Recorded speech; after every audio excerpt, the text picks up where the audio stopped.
समझ रहे हैं कि जिस तरह से कोरोना कार्यकाल में पूरे देश के साथ साथ हर प्रदेश की अर्थव्यवस्था भी बंद करके रखी है, तो उसकी वजह से बहुत सारे विकास कार्य प्रभावित भी हुए हैं।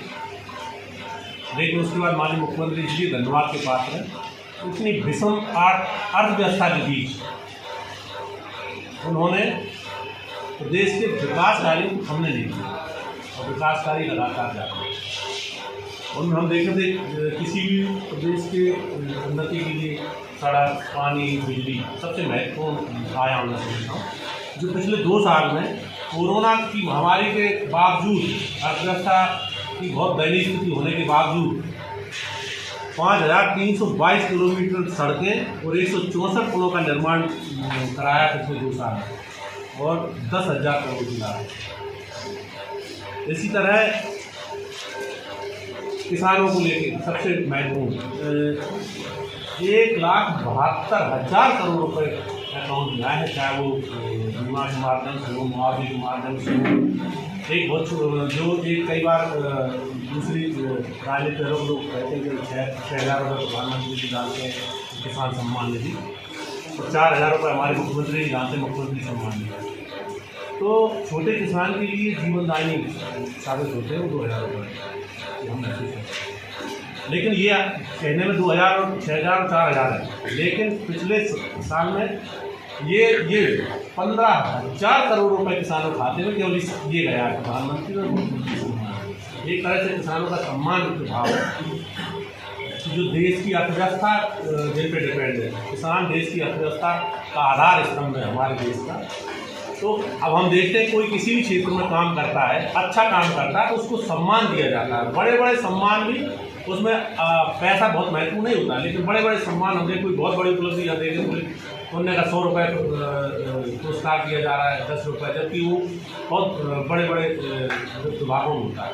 तो ये माननीय प्रधानमंत्री जी सोचता है किसान जो देश की अर्थव्यवस्था है, देश की रीढ़ है, उसका सम्मान हम कैसे करें। तो ये सम्मान है उसको, ना कि उसका उद्देश्य है कि अर्थ दे रहे हैं। लेकिन वो भी एक कितना बड़ा अमाउंट है कि मध्य प्रदेश में 15,000 करोड़ रुपये किसानों खाते में। इसी तरह अभी हाल ही में प्रधानमंत्री आवास लगातार बन रहे हैं और अभी बजट में हमने 10 लाख प्रधानमंत्री आवास इस साल में बनाने का लक्ष्य बताया।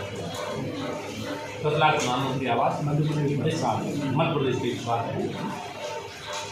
तो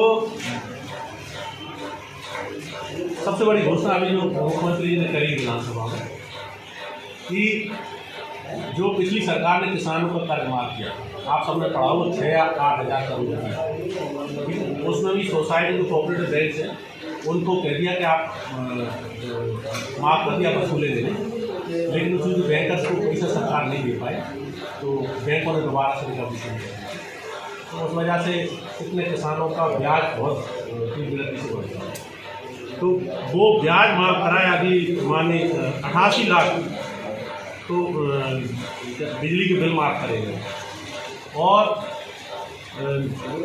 76 लाख किसानों का जो ब्याज का ओवरड्यू हो गया है उनका पूरा ब्याज माफ, जो बिजली के बिल माफ करें कोरोना काल में 6,400 करोड़। ये सबसे महत्वपूर्ण इसलिए उस स्थिति में कर रहे हैं माननीय मुख्यमंत्री जबकि अर्थव्यवस्था हमें इजाज़त नहीं दे रही।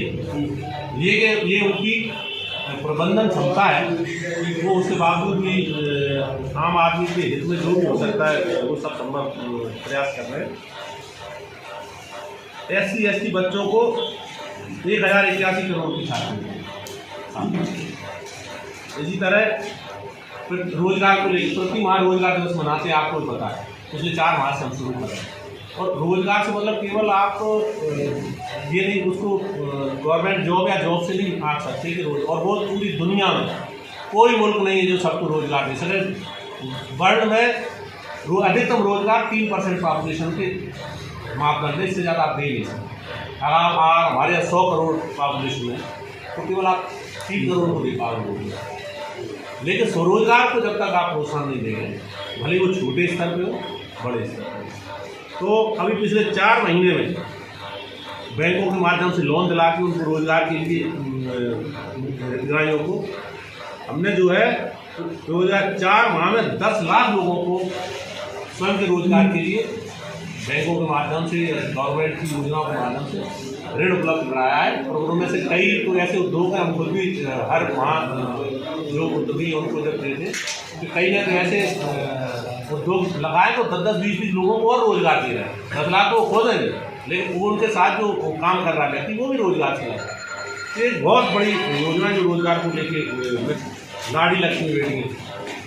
अब तक 41 लाख माननीय मुख्यमंत्री 41 लाख बच्चियों को लाड़ी लक्ष्मी योजना का और अभी उन्होंने मुख्यमंत्री ये भी किया है, क्योंकि उन्होंने जब शुरू करी थी मेरी समझ से 2008 के बाद, तो अब वो उनमें से कई बेटियाँ कॉलेज जाने की सोची है।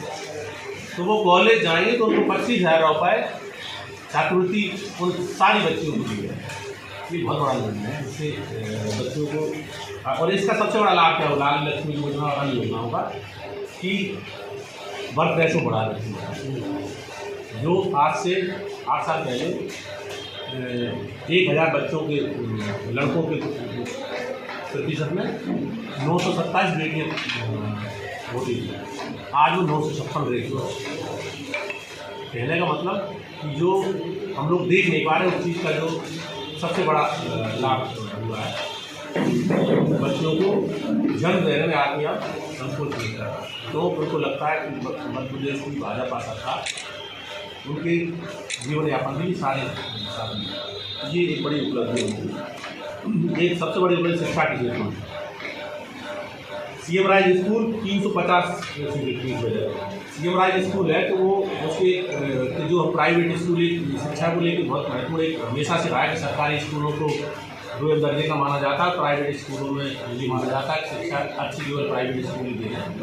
माननीय मुख्यमंत्री सीएम राइज स्कूल का जो कंसेप्ट लाए हैं उसमें किसी भी प्राइवेट स्कूल से कॉम्पिटिशन करेगा वो स्कूल, और उसके लिए अभी जो निर्धारण किया कि 26 करोड़ रुपए एक स्कूल पर दिया है।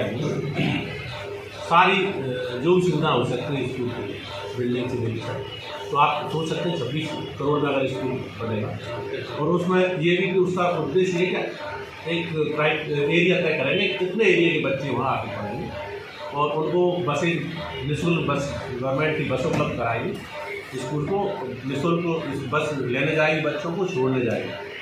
तो जो प्राइवेट स्कूल जिस पैटर्न में भी चल रहा है तो उसी आधार पर, तो ये मैं समझता हूँ बहुत बड़ा परिवर्तन शिक्षा के क्षेत्र में आएगा।